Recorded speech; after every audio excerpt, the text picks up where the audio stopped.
when you got back to McCord, you said that after leaving Vietnam, could you tell a difference in society from before the war, before you left for the war, and after you got back home? Yeah, there was a lot more demonstrations, and of course I landed at McCord. It was military. Right. So, and my parents met me there. They got on base and picked me up. So I didn't see much there for a while. And then it was all over the news everywhere, demonstrations everywhere, all over the place. And then I got in a reserve unit, and of course those are all Army guys, and they'd all been to Vietnam. So, you know, we didn't see any of that there. So it was just a nice group. We had a nice group, and we could talk and do everything we wanted to, and those guys didn't bother us. So yeah, there were a lot of demonstrations and a lot of everything. But did you ever watch Walter Cronkite when he was on the news? And do you remember any of his newscasts? What was his stance on the war? He was more factual. He didn't really embellish anything, and he didn't praise all these demonstrators. And he was just a straight shooter, I think. Okay. Yeah, he was okay. The thing I remember about him most is when we landed on the moon. Oh, yeah, that's right. Yeah. So I got back and I joined that reserve unit, and they had, first of all, well, when I got back, I went to Germany, and I got an option to go to Germany or Panama or any place in the U.S. except Fort Lewis. That's where I lived there. That's where I wanted to go. Right. I didn't have but 9 months left. And I said, well, you hear that in the movies, you know, any place except where you're at. So I said, well, how come I can't go to Fort Lewis? And he said, oh, well, the general says it's got too many people there. And the guys they were excited about me being there. And so, yeah, we'll take you. Tell them we'll take you. We'll take you. So, but I didn't get to go to Fort Lewis. So I told them, well, I'll go to Panama. So I got everything ready, and I was just ready to drive my car over to Fort Lewis to find out how I shipped my car to Panama. And I was going to go up to the bank and the drive-up window, you know, and before I went. Well, the guy called my mom at home, at her place, and said he had some bad news. He said, I can't send him to Panama. And so she called the bank, intercepted me at the drive-up window, told me to come back home. And he asked my mom if I was going to be disappointed, and she said, yeah, I think he is. So then he, well, first of all, they offered more than that. They offered first lieutenant in the infantry,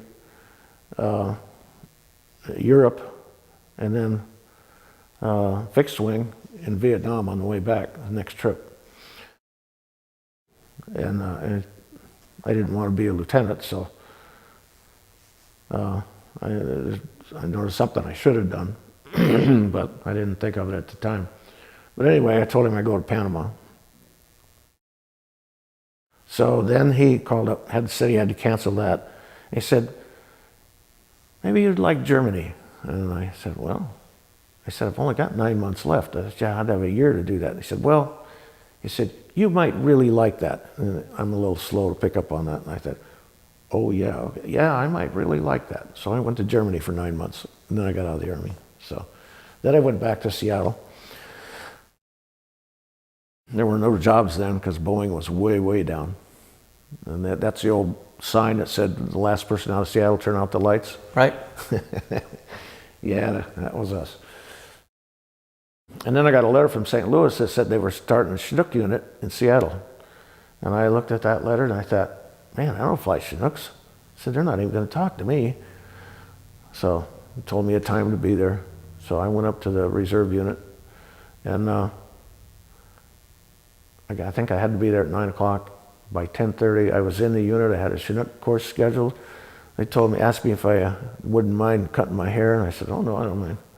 And then I really dislike hats. So when I got out of the Army, I threw that hat as far as I could throw it. And then I got to the new reserve unit, and it was hard, but I had to go buy a hat, as much as I hate them things. So yeah, we got in the Chinook unit, and we didn't have any Chinooks. So We got rebuilt A models out of Philadelphia. They'd fly us to Philadelphia.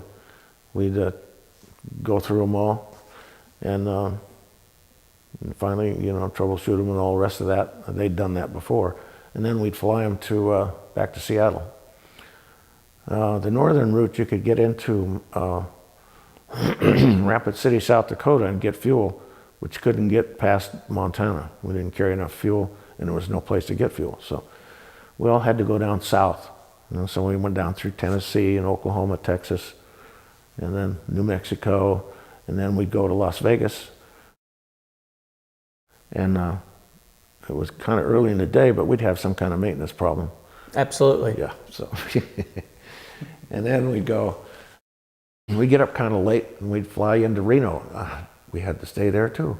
So those darn aircraft kept breaking, didn't they? Yeah. Pretty convenient though. That's right. And then all these married guys would get home-itis from Reno, so they'd fly 8 and 9 hours to get back to Seattle. And we'd think, so what's the hurry? We're single guys.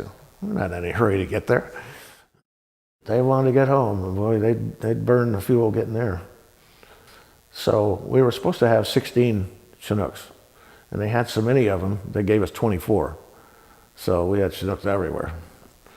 And it's hard for the maintenance people to get somebody to run up an aircraft. Nobody wants to run up an aircraft because you just sit there and you go through the whole thing and the pre-flight and everything.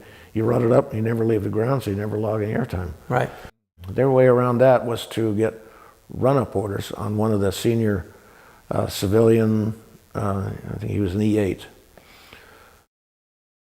So they taught him how to start it, run it up, and then run it back down, shut it down. So he did that for quite a while. And then one day he did that, and somebody had put the cyclic pretty far forward, and the wind was blowing the wrong direction. And so he got it started, and then when he hit an A model, it's different than the other aircraft. You had an idle position, and you had a full RPM position. There was nothing in between, no graduated anything. And it was scary to watch that thing. You'd flip those switches, and you'd have your fingers on the emergency beep, because they took off. It was unbelievable.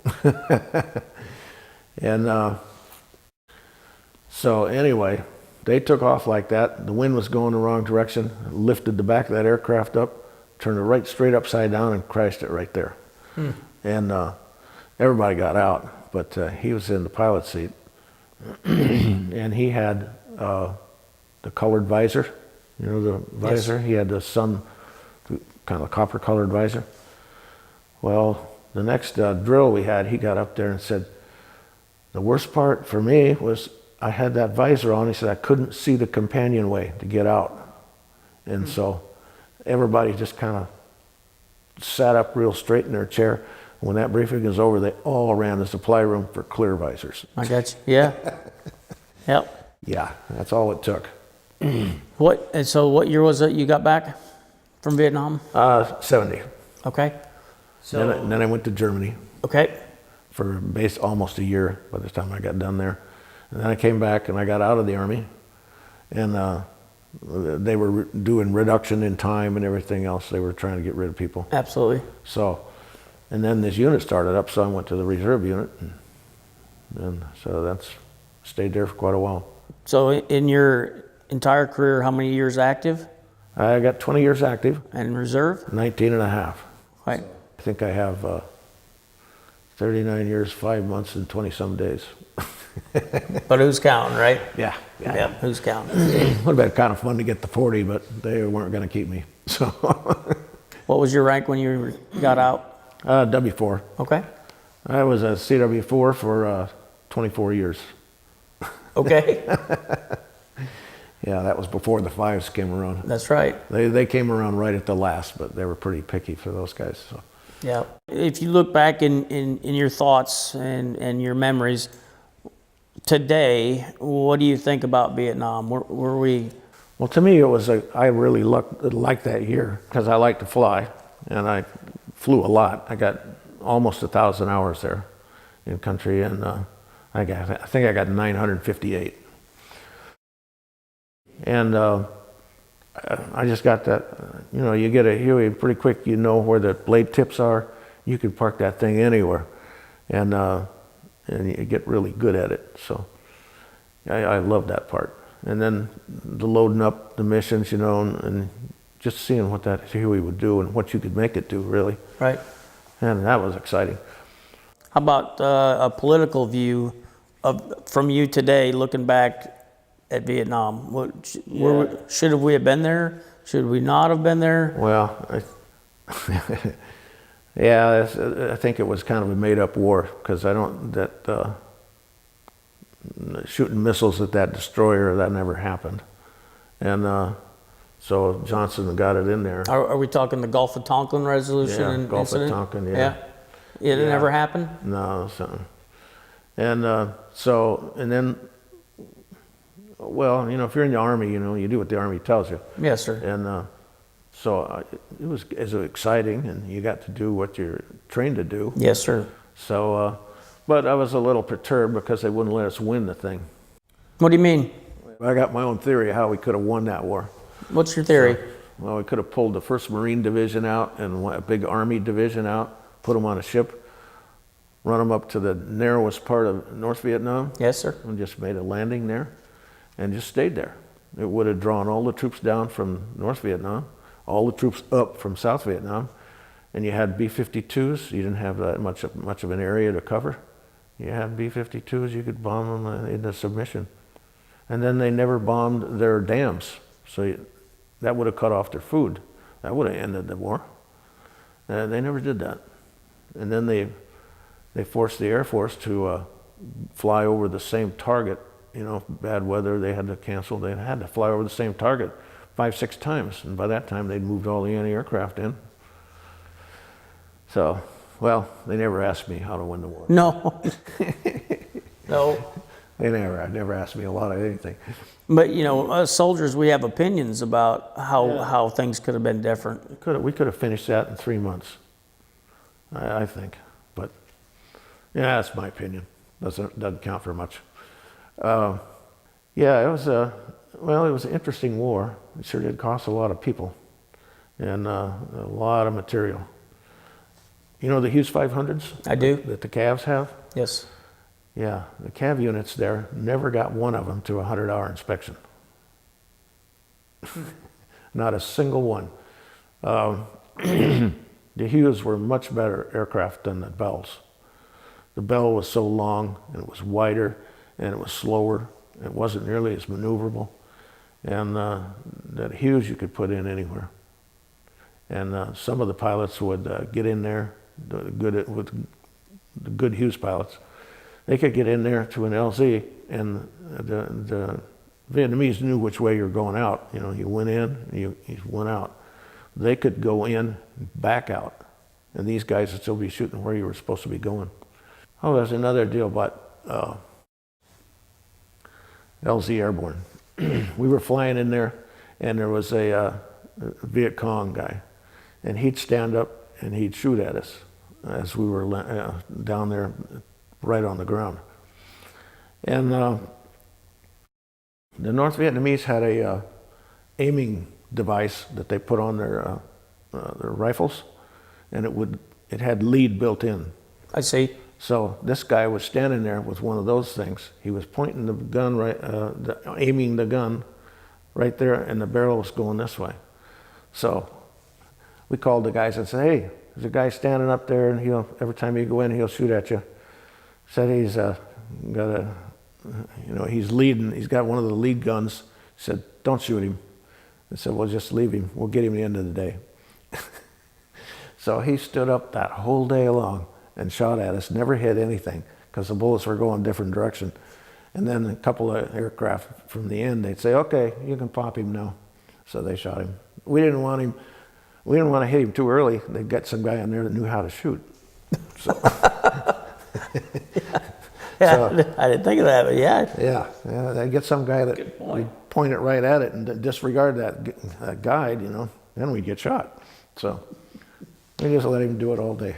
He was a hero to somebody. That's right. Mr. Lyle, do you have anything else you want to add? I have a complaint here. Uh-oh.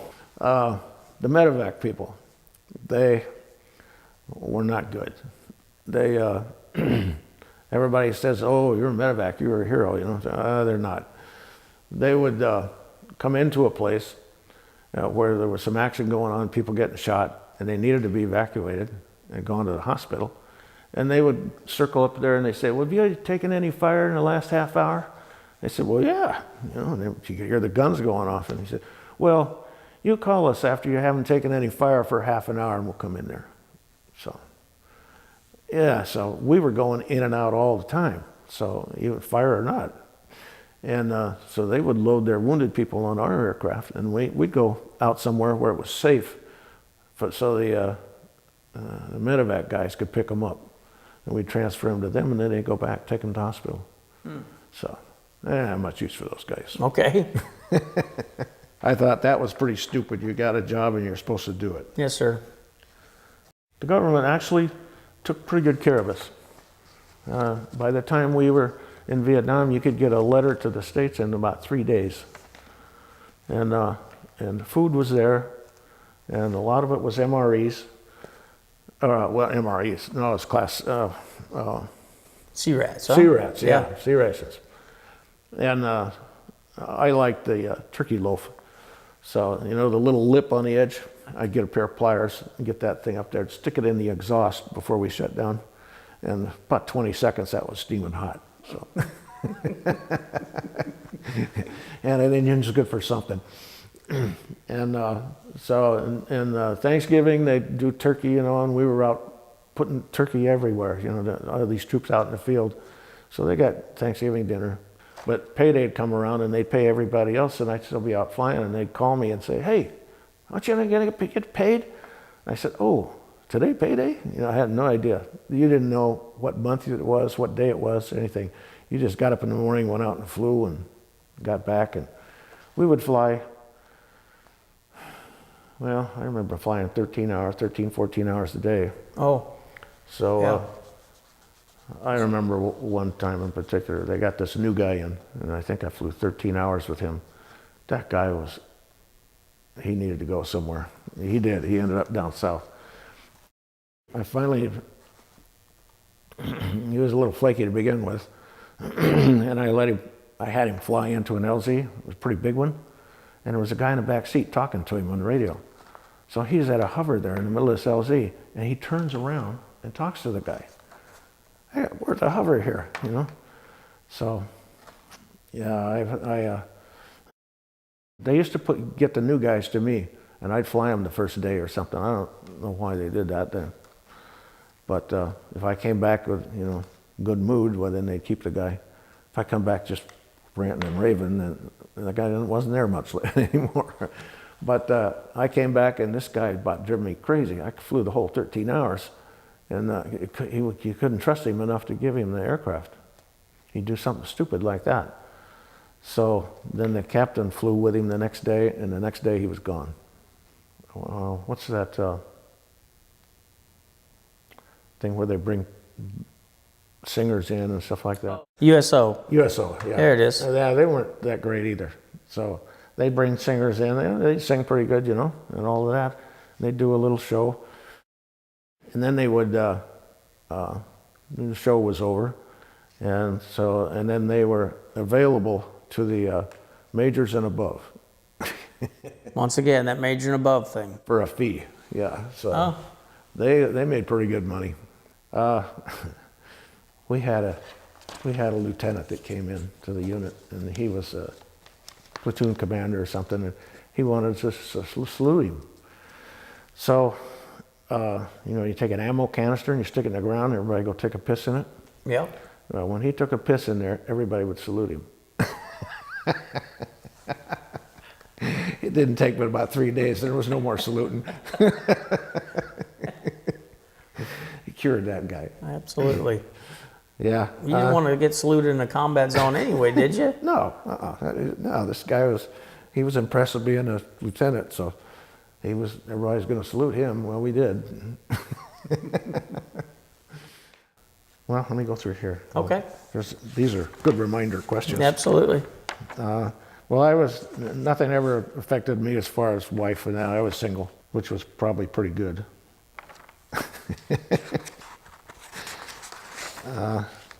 Yeah, we had some guys that they were permanent co-pilots, to be realistic, I guess. They were, some of them, you know, there's good guys and there's really good guys, and then there's guys that just kind of almost get it. So, but they were good co-pilots, and they could do. I got extreme flying here. Yeah, we could do anything that Huey could do. So, oh, I went to the wall. It took me about 4 times before I could go up there to that wall. Finally, I went up there, and they had some national park guys, and they had a book, and you know, all you had to do was tell them what unit it was, or what the guy's name was, and they would tell you exactly where he was on that wall. And I found Hughes and Sutton on there. And you're talking about the Vietnam Memorial Wall? Yeah. Yep. Mm-hmm. Yes, sir. Yeah, Hughes and Sutton were on there. So, and Sutton, that was kind of.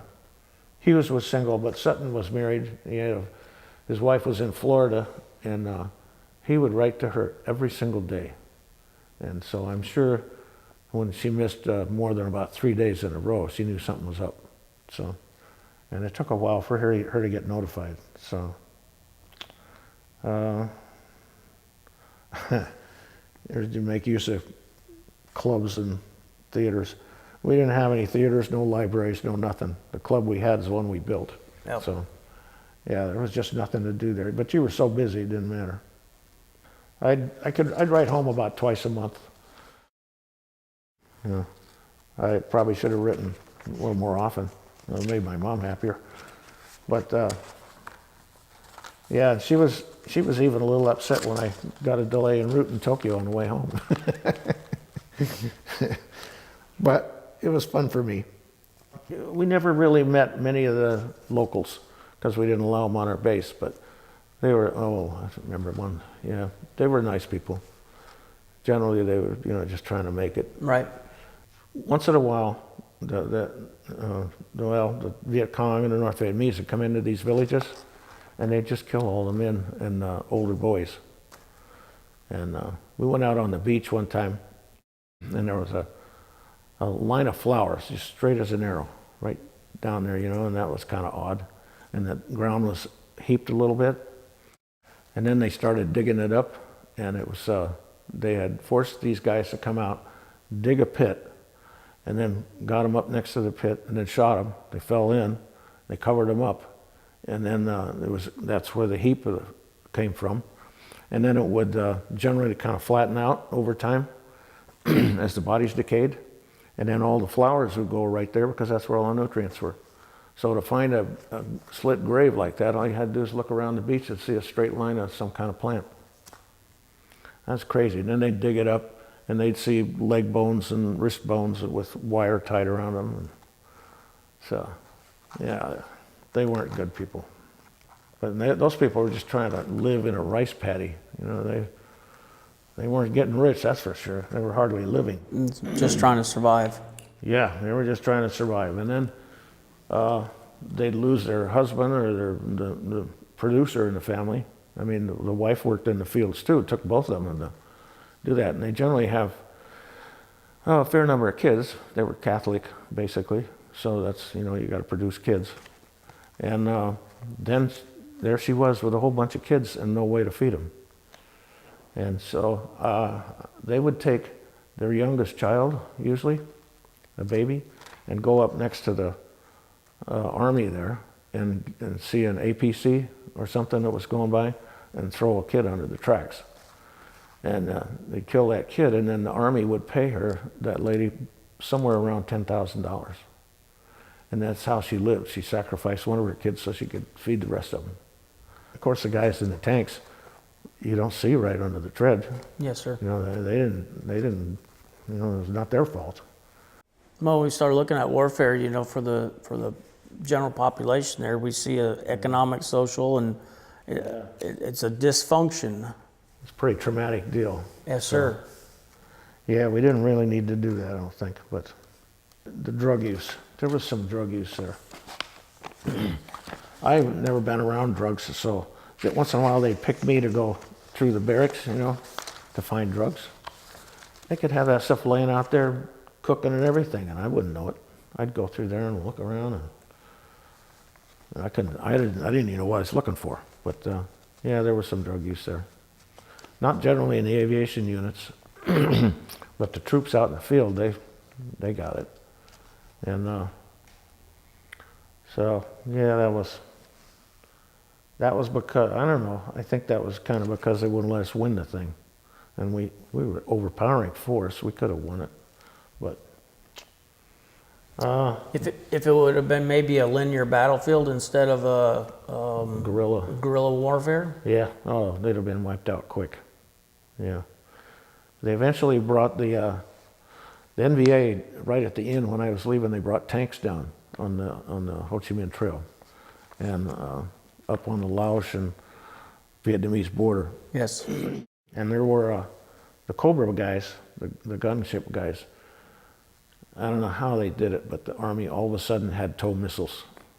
You know, they didn't have them before, but when the tanks arrived, bam, they were on there. And I don't think these guys probably got a half-hour training, you know. You know, you look here and you look there and you pull this trigger and then it goes. And they were shooting tanks like you couldn't believe. They were so excited. They'd go out and kill a tank or two, and they'd come back in and get fuel, and they'd just get out of the, generally you don't get out of a Cobra to get refueled, but they were so excited. They'd get out and start jumping around and running around, and they'd refuel the thing, and they'd jump right back in, and bam, they'd go for another tank. Yeah, I've never seen anybody that excited. But I remember one guy, he was in a gunship, and he kind of popped over a hill, and there was a NVA guy running for all he was worth, you know. And he said, I didn't have the heart to shoot him. He said, I got him on the next round. So, yeah, there's different ways to get by, I guess. Yeah, I mentioned we fly 12, 14 hours a day. And asking here about the big picture, we never saw a picture or nothing. We were so tired when we got done. We'd get up early in the morning, almost before the sun came up, and take off, fly all day, come back, get a little bit of something to eat, get a shower, maybe go and get a beer, some of these guys, and then go to sleep again. There's all kinds of guys that showed up for the unit. There was one guy from New York. He never talked to anybody. And he would go sleep we had the wire things, you know, with the blankets on top of them. He would sleep under all the blankets on the wire. So the guys would come in the morning, try and wake him up to go to a flight, you know, and they'd look in there and he wasn't anywhere. So, oh, well, somebody already woke him up. He's already awake. We get out on the flight line almost running up, and this guy still hadn't shown up. They'd go back in there, and they took all the stuff off, and there he was, sleeping on the wires. So he didn't last long. He went down south quick. We didn't need guys like that. The combat, you didn't have, you know, aviation didn't really have hand-to-hand kind of stuff, but there was bullets flying everywhere. You'd see quite a few flares or tracers. Yeah. And I remember I was right behind another guy. That was Dan, and he was flying a Huey, and he was flying with a SIP or something from another unit. And it was rainy, and there was this little LZ. You'd have to go down a valley and make a sharp right turn and land right there. And so he landed, got in there and got the troops off, and it slid a little bit on the mud, and there was a root in there, and the toe of one skid got underneath that root. And then he was ready to leave. He picked it up a little bit, you know, it kind of hung on that side, so he adjusted a little bit over there. And then they were ready to go, and he pulled pitch, and the thing just turned over just like that. They killed 13 people. The troops he just put in. One of them was a second lieutenant that had been in country 2 weeks. My. So, yeah. That was Dan Miller. And so he was a really good pilot too. So he was our platoon commander. Generally, the lieutenants and they got orders to Vietnam before they started flight school. So there was almost no way they could fail. But some of them would fail everything they could because they didn't want to go, and they'd still pass them. They'd be over there. So generally, they already had orders for Vietnam, so they didn't really work all that hard at being pilots. But the warrant officers, you had to work hard or you're going to part bamboo shoots. So That's right. we worked real hard. And most of the pilots, at least the aircraft commanders over there, were all warrant officers. We only had about those 2 lieutenants that were any good, and they made them platoon leaders. Everybody else was wards and decorations officer, motor pool officer, XO, this, that, whatever they could come up with. That's what they gave them those jobs, just to keep them out of the air. The warrant officers that were in leadership positions, did they were they have adequate training to be a platoon leader? Well, the platoon leaders were the lieutenants. Yep. Yeah, no, warrant officers didn't have any training to lead anybody, and we were just pilots, and well, we were so heavy on warrant officer pilots that they tried to infuse us between one unit and another, and 2 of the units went to Vietnam 2 weeks before we did. So the Army's idea of infusing us was to get the rates of people leaving staggered. I see. They took those people 2 weeks, give them to us. So it didn't make any, Right. it didn't help any at all. No. So anyway, 18 of us, 18 aircraft commanders left the same day. So that was how concentrated we were. Mm-hmm. When we got there, we didn't join any unit. Our unit was just there. So we didn't have anybody that knew what was going on. And they gave us a big list of coordinates, and then we had this map. They gave us a big map, and we would go mark all these fire bases and everything that we were going to use. And then we went on missions the next day. So we didn't know what was up. It took us a while to figure out what was going on. Trial by fire, huh? Yeah, they just threw it right in there. Yep. So, and then they weeded out the guys that they didn't want to stay, or one needed to go somewhere else. But it worked out pretty good because they eventually gave us 2 pilots from 101st Aviation, and they brought 2 guys back from. They had done their year in Vietnam. One of them went to Alaska for 18 months, and the other one went to Germany for 18 months. And then they had 6 months left in the Army. They sent them back to us. Oh no. They weren't too happy. No. Yeah. But we needed the numbers, right? We needed the numbers, yeah. Numbers. And those 2 guys really knew what was going on. One of them was the guy from Alaska. He was really good. I'd fly with him quite, once in a while, quite a bit actually, as much as I could. Right. Because he would tell me how to figure out if I was overloaded or not. So I'd be on the ground and he'd say, just pick it up. And he said, get the cyclic back a little bit. And he says, if you can kind of maintain that hover, you're okay. And then just go. He said, if you pull the cyclic or the collective up, and you can't maintain that little bit of air you got, he said, put it back down and offload something. So, yeah, lots of nice tips from that guy. So, his name was Michael Eisenhower. You can't forget that one. Nope, that's right. Yeah, he was a good guy. He was really neat too. His area was swept and bed folded and everything. He was a good guy. And he survived too. He went around behind Hamburger Hill with a load of troops that he was taking back that they were leaving too. And he had about 2 weeks to go. And he took a full magazine of AK-47 in that aircraft. It shot the guys in the back. One of them got hit in the leg. He was bleeding all over. He came back and he said, I'm done. I'm not flying no more. And he didn't. So, but he had 2 weeks left and we understood, so it was no big deal. Yeah, that was his last flight in Vietnam.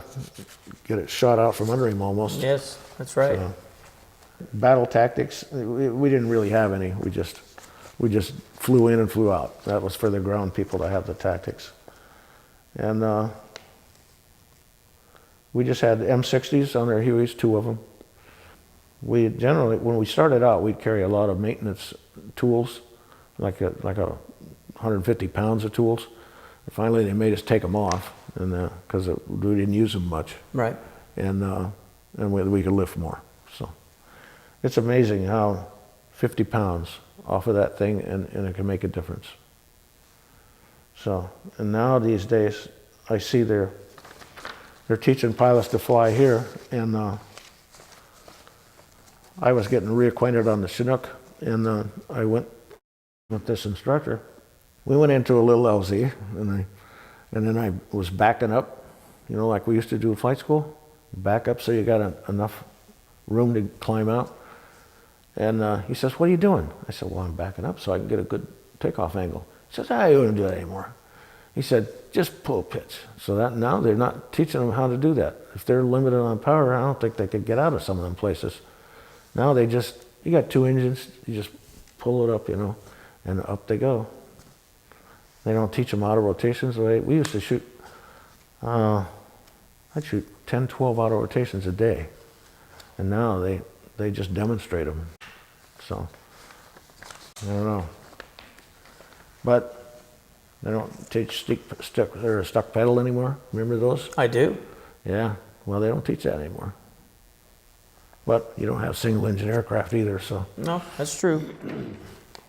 So, let's see. Yeah, when we got to Vietnam, the second day we were there, we started flying. So there are no breaks there.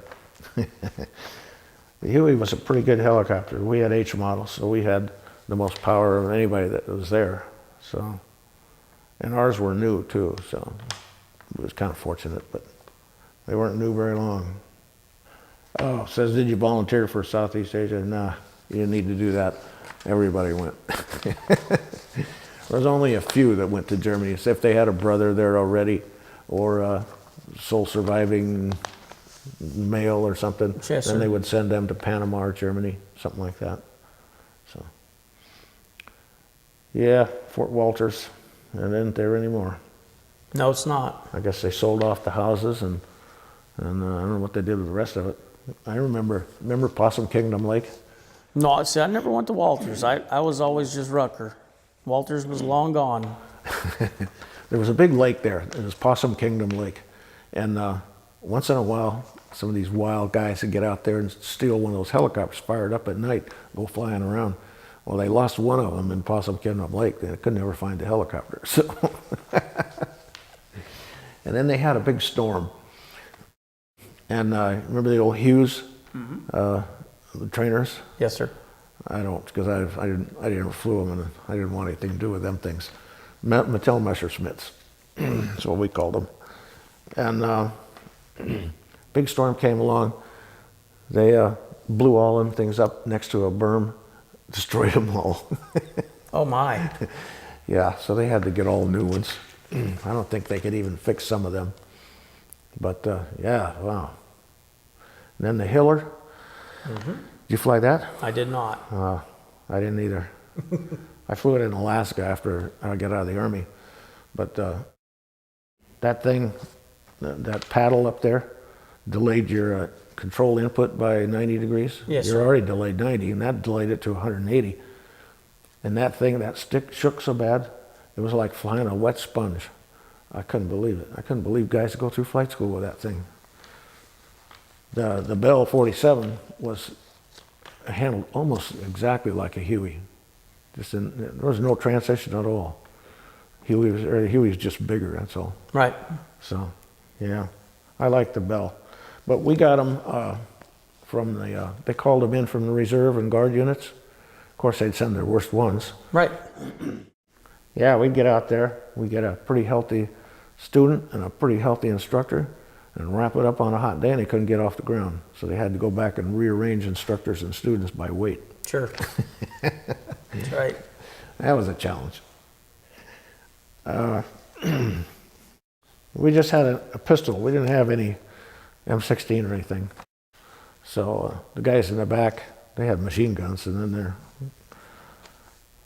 we didn't have any M16s. First of all, if you're flying a thing, you don't have a hand to get put on anything. Right. Both hands and both feet are working. So probably your head too. Yes, sir. You got to do a little of that. Yeah, so we were pretty well trained for Vietnam. We were,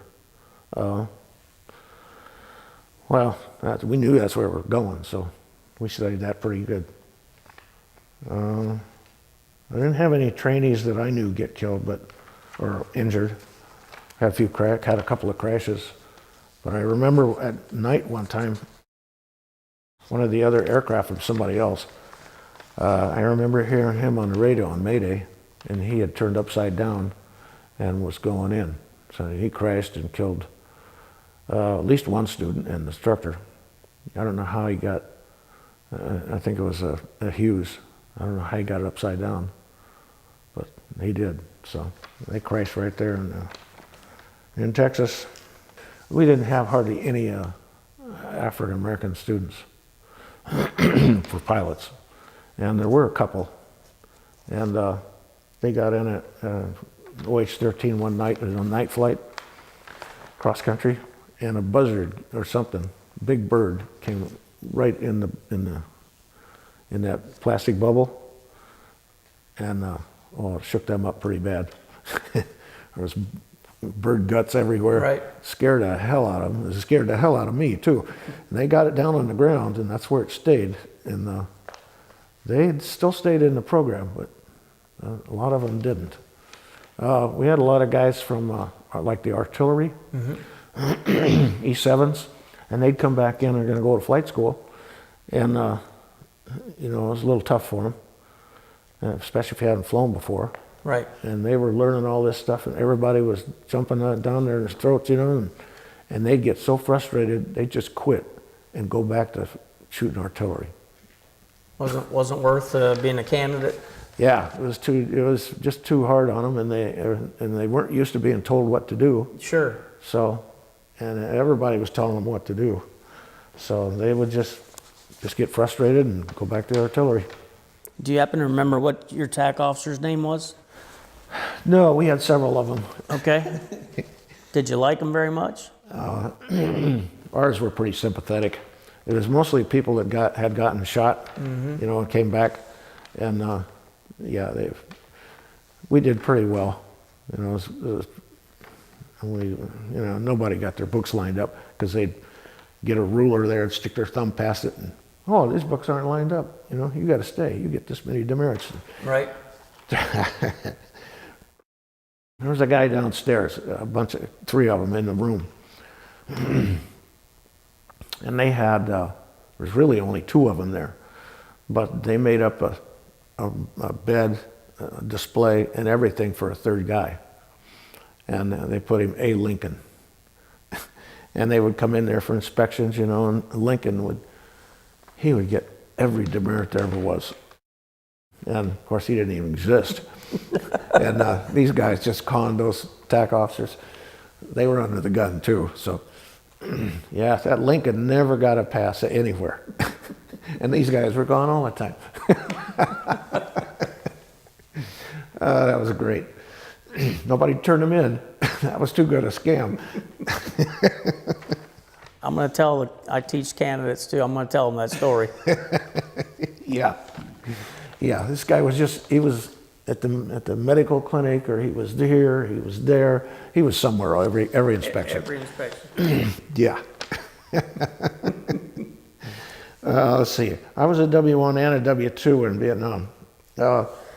Since we went to Fort Carson for 7 months, we had 7 months in grade. Oh, sure. And then, and then back then it was 1 year, from 1 to 2. Yep. So we were in Vietnam for about 4 or 5 months, and then all of a sudden we were W2s. And it was amazing, the difference, the way people treated you. If you were a W1, you were kind of, right. That guy. That guy. And, yeah. And if you're W2, they almost automatically assumed that this was your second tour. I see. And boy, your status just went up unbelievable. You know, Yeah. I didn't pay attention to that. I'm not much for status anyway, but that's what happened. Yeah, you can tell the difference. Yeah, I had a guy land one time, and he was a W1, and I was still a W1, and been there quite a while, just before we got W2. And he landed, he stuck his head out there, "What's your data rank?" And I told him, and he just kind of swallowed and closed the window and took off. You know, and I thought, wow, what is that? I never paid much attention to that, the data rank stuff. But, let's see, we were at Camp Evans. That was pretty far up north in I-Corps. Let me see. I got a Bronze Star with Valor. I got 26 air medals. When I went to Iraq, these guys were fighting to get enough time for one air medal. Unbelievable. They'd go out and run up an aircraft and count it as flight time. And they'd say, you're not going to get an air medal. I said, I had 26 of them already. I don't need another one.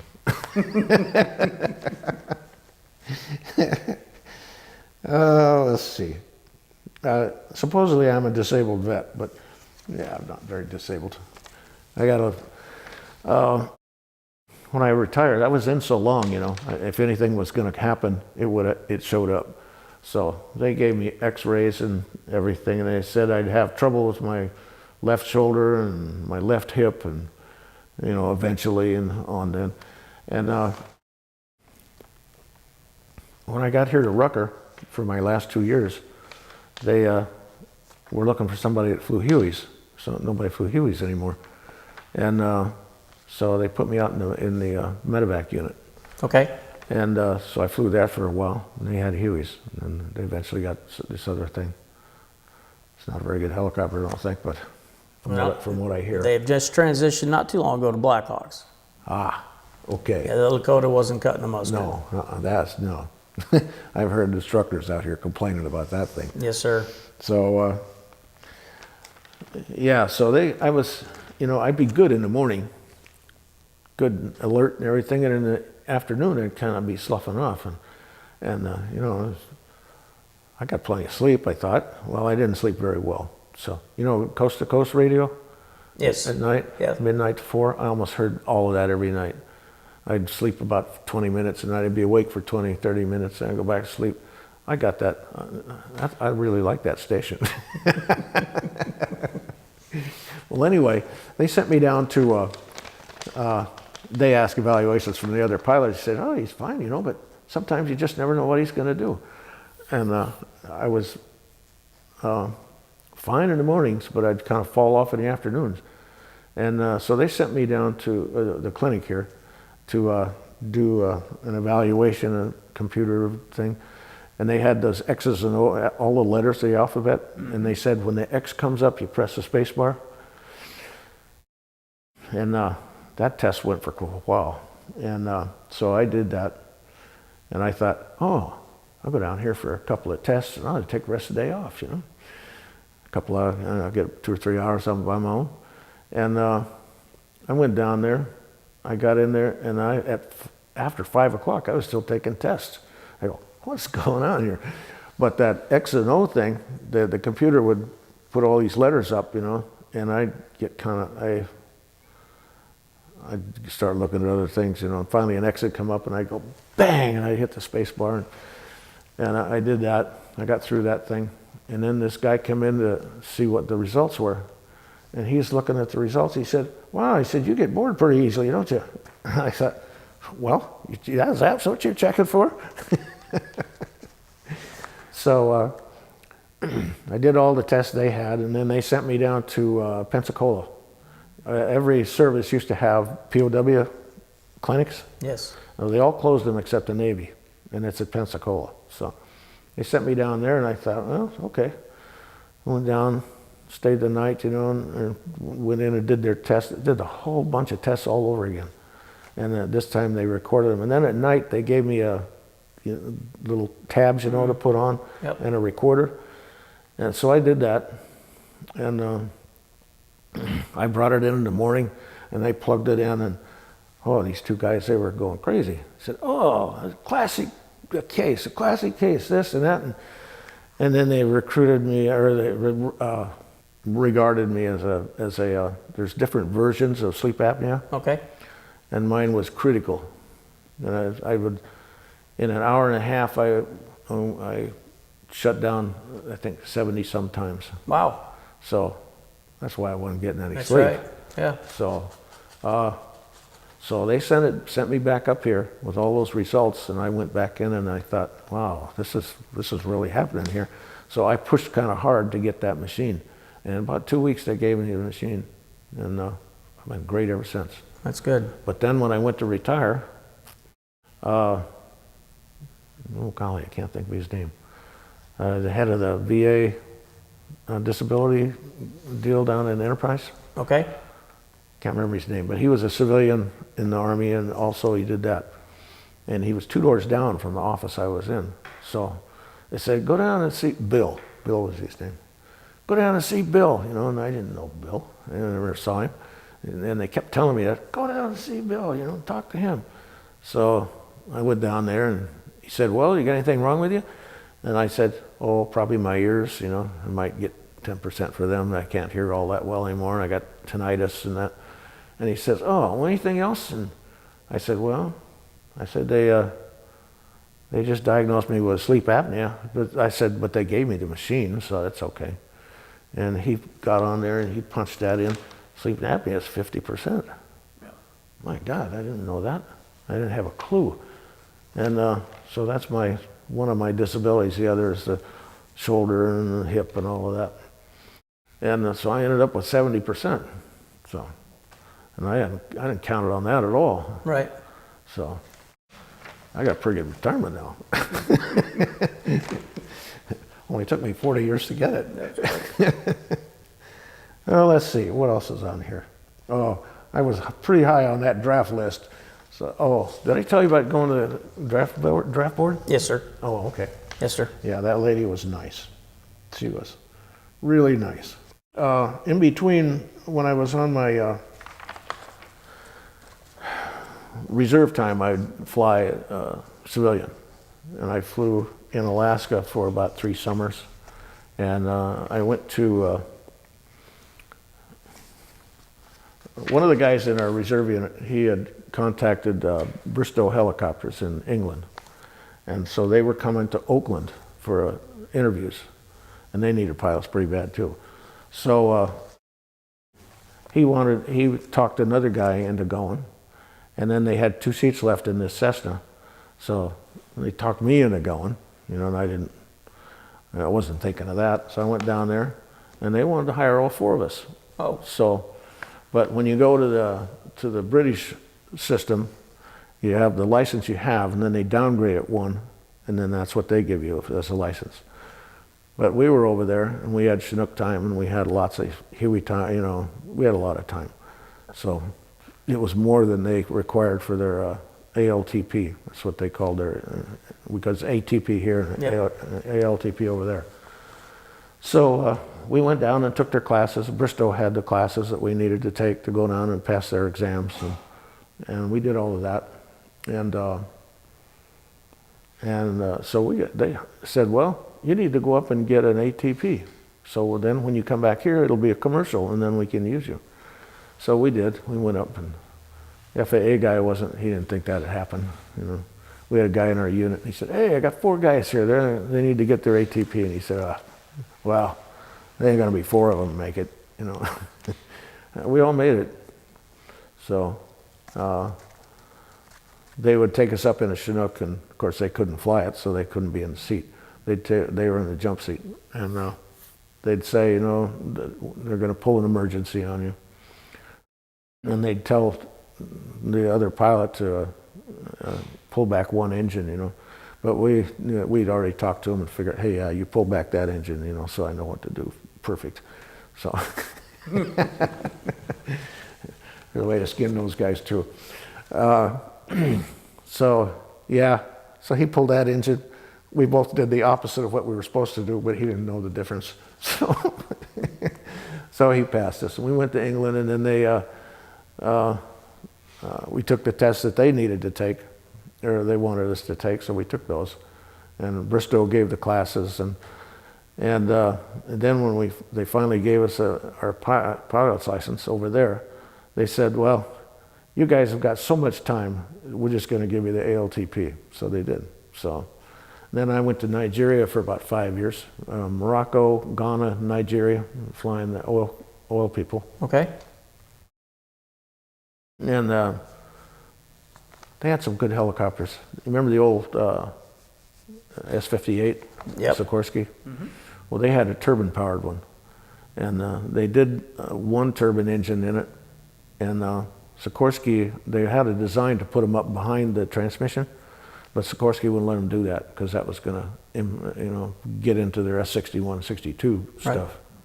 And they didn't want the competition, so they made them put them down, facing shooting right into the ground. Big vacuum cleaner. Right. So they had the ugliest nose you could imagine on that thing to get the air to come in and down and around. Sure. But, and then they put 2 engines in it, and each one of them had 1,320 horsepower, shaft horsepower, and so that was a lot. And they upped the gross weight to 13,600 pounds. And you could get 18 people, 17 passengers and the pilot on there, and with full fuel, and put one engine at idle and pick it up off the ground, do turns, take off, fly around, come back in and land with that one engine at idle. Blades would bend a little, but you could do that on one engine. That was a heck of an aircraft. So then they had some other aircraft. Remember the old H-19? The Korean War? Oh, yeah, okay. Yeah. Well, they put a turbine in that too. So. Oh, my. So, and that was the equivalent of a Jet Ranger.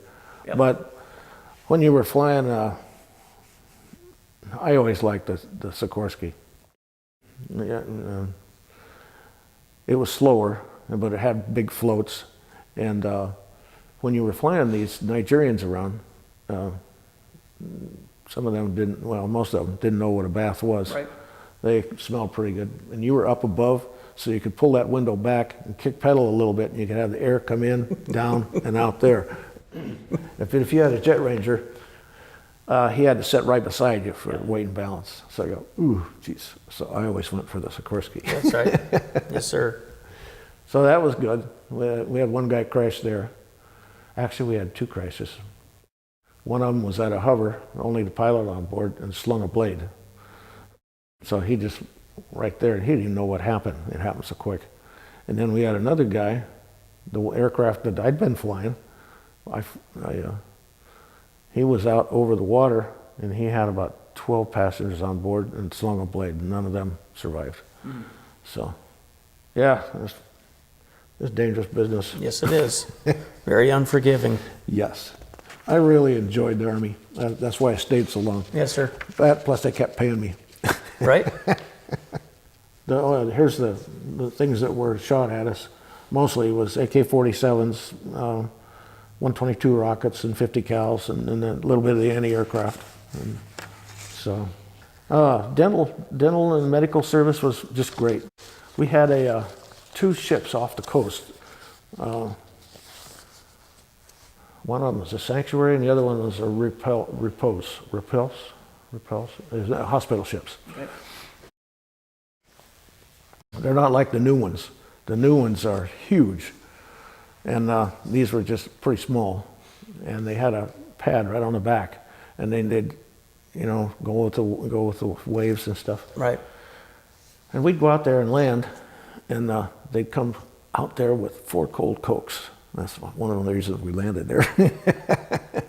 He got 4 cold Cokes. They go, here you go, And then, it didn't even have to be rough weather. That thing was pitching, and so, and you had to time it just right because we didn't have any shock absorbers. Right.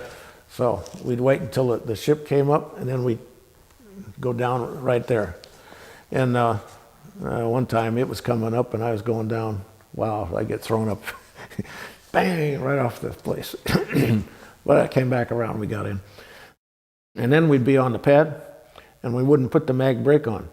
And then your eyes are visually looking at the horizon. Right. So you're making all these corrections. Right. We're there on the pad, and that blade's going every direction. Man, we'd have killed somebody if they'd have walked out there.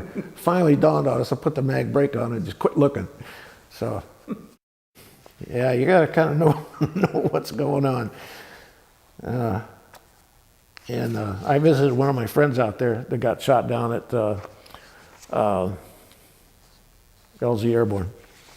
So his name was his arm was all screwed up, and he went to Fort Knox, and he didn't do a lot of saluting, you know. So Sure. and then this guy came in there. He was a colonel, I think, and he was, "Hey, don't you salute soldiers?" He said, "Oh well, yeah." But he said, "My arms, I had us in a helicopter wreck, and when I do my salute, it's something like this." And he said, "Oh, continue. Go ahead, son." So he had a way out of saluting. That was kind of funny. He was really a good guy. He could really fly. And he went on to be the sales rep for Aeroespacial. Oh. He was Mexican, and his dad was a politician down there, and so he knew Spanish and English just beautiful. And his area was Mexico to the tip of Argentina. Wow. So he knew all those presidents and all the guys in the Air Force Sure. and everything. Yep. So he fit the job too. Absolutely. Well, Al, we're going to have to wrap up here pretty quick because we're running out of time. Okay. And so I sure appreciate your service. Yeah, I think I covered it pretty well. I don't think there's much left. No, I think so. I have enjoyed the conversation today. Yeah, it's fun. Yes, sir. A lot of things I didn't even remember. Yes, sir. That's right. Good times too. Oh yeah. That's right. Yep. Thank you again for your time. Oh, you're welcome.